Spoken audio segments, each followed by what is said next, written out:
में जा रहे हैं। तो अध्यक्ष महोदय, हम लोग अपना एनर्जी कुछ बचा करके भी रखे हैं दूसरे तीसरे आंदोलन के लिए। अभी तो किसान का आंदोलन चल रहा है, अलग मामला है, लेकिन किसी किसानी के सवाल पर एक नए आंदोलन की हमको जरूरत पड़ने जा रही है।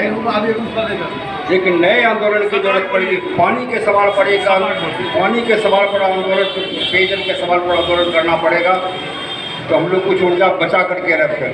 अभी मैं केवल बता देना चाहता हूँ कि नीतीश कुमार जो मुख्यमंत्री बने, इन्होंने समान शिक्षा के लिए एक समिति बनाई, जिसका अध्यक्ष डॉक्टर अनिल सदगोपाल, भारत के सबसे बड़े शिक्षा शास्त्री माने जाते हैं, भोपाल में रहते हैं, उनको अध्यक्ष बनाया।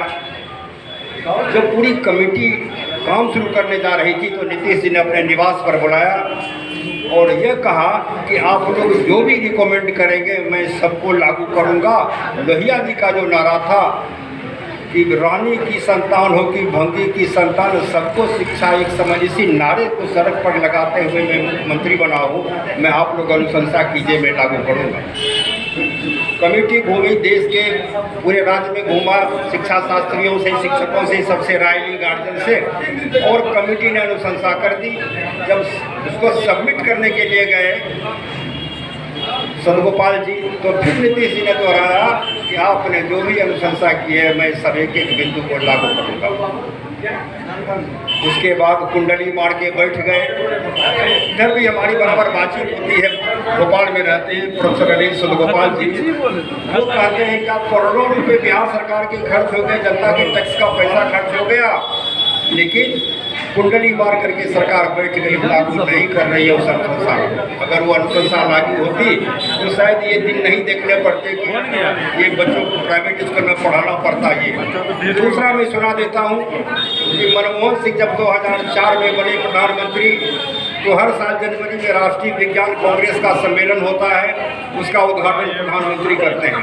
जनवरी 5 में जब प्रधानमंत्री गए मनमोहन सिंह उद्घाटन करने नेशनल साइंस कांग्रेस का, उसके भाषण में उन्होंने कहा कि मुझे व्यक्तिगत रूप से मालूम है कि सारी दुनिया में विज्ञान पढ़ने वाले छात्रों का रेशियो 100 में बढ़ रहा है, जबकि भारत में बड़ी तेज गति से घटता जा रहा है।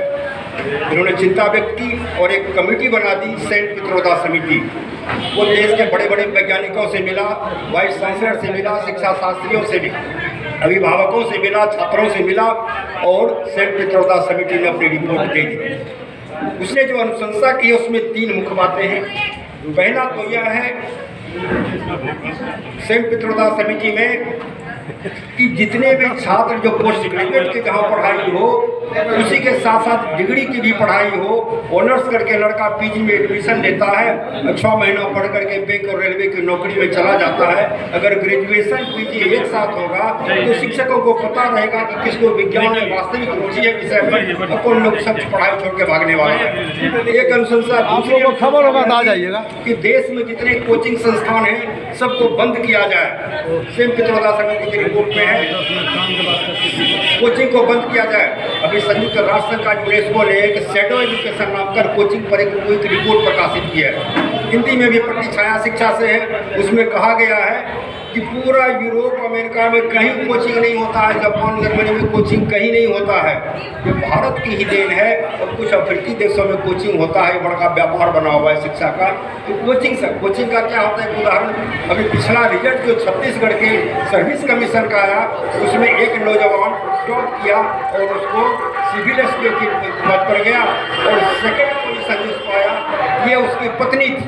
ये पति पत्नी दोनों ही छत्तीसगढ़ के सर्विस कमीशन में 6 ईस्वी से लेकर के 19 ईस्वी तक लगातार 13 साल से परीक्षा दे रहे थे।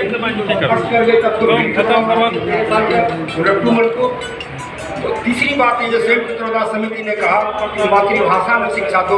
जापान अपनी मातृभाषा में शिक्षा देता है, रूस के सारे बच्चे मातृभाषा में पढ़ते हैं, जर्मनी के इटली के सारे देश में। यूरोप का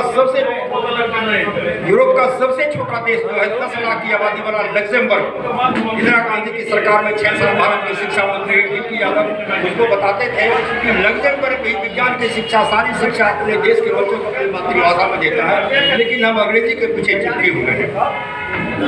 भारत को जो आज़ादी मिली थी तो माउंट बेटन और जवाहरलाल नेहरू के बीच एक एग्रीमेंट हुआ था कि भारत को आज़ादी की शर्तों पर दी जा रही है और उसके साथ शर्त यह है कि आज से 75 साल बाद उस लिफाफ को खोला जाएगा जो दिल्ली और लंदन में है कि किन शर्तों पर आज़ादी मिली। अभी 5-7 साल पहले एक ब्रिटिश इतिहासकार ने लिख दिया, एक किताब लिख दी इस पर, और जनसत्ता अखबार में छप गया पूरा 1 पेज में, ये रखे हुए होगा, किताब भी मैंने पढ़ी है। उसमें पहला शर्त ये है कि भारत सरकार सुभाष चंद्र बोस को जिंदा या मुर्दा ब्रिटिश सरकार को सौंपेगी। दूसरा पॉइंट यह है कि भारत सरकार अंग्रेजों के बनाए हुए सारे कानून को यथावत बनाए रखेंगे। और तीसरा उसमें है कि भारत सरकार अंग्रेजी भाषा का विकास और प्रचार प्रसार करती रहेगी। ये नेहरू और माउंटबेटन का एग्रीमेंट है और सरकार ये कर रही है। अभी देखिए, जिस समय गाय नमक का प्रचार नहीं था, प्राइवेट स्कूल नहीं थे, तो सीधे नमूने से वैज्ञानिक पैदा हुए, जगदीश चंद्र बोस पैदा हुए, राष्ट्रपति रामधारी सिंह दिनकर पैदा हुए, एक से एक महान विचारक पैदा हुए। लेकिन अब जब से प्राइवेट स्कूल आए हैं, ये आप लोग बोल चुके हैं कि पिछले 25 साल में गड़बड़ी आई है। आखिर 25 साल ही क्यों? 1991 में जब मार्गरेट थैचर और रीगन जब 81 में हुए थे, प्रधानमंत्री थे, ब्रिटेन की और अमेरिका के राष्ट्रपति लेकर ग्लोबलाइजेशन की शुरुआत की और 91 में शुरुआत हुई। भारत सरकार ने विश्व बैंक से एग्रीमेंट कर लिया है।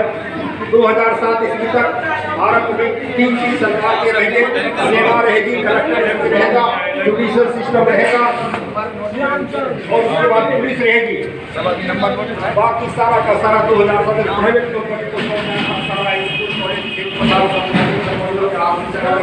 सरकार उसी दिशा में काम कर रही है। हम लोग को भ्रम लगता है कि कलेक्टर को झोंका लेंगे, अच्छा पदाधिकारी वो माना जाता है जो सरकार के आदेश का पालन करे और मेरे बड़ी चोरी चलाना है, वो अच्छा अधिकारी माना जाता है सरकार में। तो यह जो स्थिति पैदा हो रही है, जो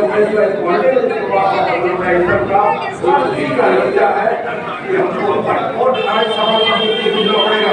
और शिक्षा की स्थिति जो है, जो भारत आजाद हुआ था, वो 28 करोड़ का अंगूठा छाप थे, 150 करोड़ में कभी 50 से शिक्षा जारी की, थोड़ा देर बचिए 150 करोड़ में सारी दुनिया में 70 करोड़ अंगूठा छाप अनपढ़ थे, लेकिन आधा से अधिक सबसे ज़्यादा 40 करोड़ अकेले भारत में थे। 1981 का जनगणना रिपोर्ट हम लोगों ने देखा है कि मुंगेर जिला में 18% साक्षर लोग थे और सबसे कम बिहार में अलौली में 18% साक्षरता थी, 89% अंगूठा छाप था। हम लोग आंदोलन कर रहे हैं और सरकार को ही प्रकारांतर से निजीकरण के क्षेत्र में हम लोगों ने दिमाग से स्वीकार कर लिया कि ये निजी क्षेत्र हमारी अनिवार्यता बन गई है। भारत के संविधान में लिखा हुआ है 26 जनवरी 50 से 14 साल तक के बच्चों को निःशुल्क और अनिवार्य शिक्षा दी जाएगी। जो आदमी नॉमिनेशन करते हैं एमएलए का, इसमें है कि भारत की शपथ लेकर के नॉमिनेशन कर रहा है, संविधान की शपथ लेकर के एमएलए बनता है तब करता है। लेकिन वो लोग हम लोगों में से किसी ने शायद शपथ ग्रहण किया है, संविधान की संविधान में दिया हुआ है, मानवाधिकार घोषणा पत्र में दिया हुआ है। उसके बाद भी सरकार इसमें व्यवस्था बना रही है कि आप सरकारी स्कूल छोड़ते चले जाएं और उसके बाद अब तो बंद होने लगा है। दर्जनों स्कूल खगड़िया जिला में सरकारी बंद हो गए हैं, बिहार में 30,000 स्कूल बंद हो रहे हैं। सरकार सरकारी विद्यालयों को बंद करके धीरे धीरे उसके तमाम बिल्डिंग को लोग बिल्डिंग के नाम पर और निजी विद्यालयों को देना के लिए रास्ता बढ़ा हुआ है, साफ दिखाई पड़ रहा है। योजना इस पर काम चल रही है, लेकिन हम लोग जागरूक हो तभी ये बचेगा। कॉर्पोरेट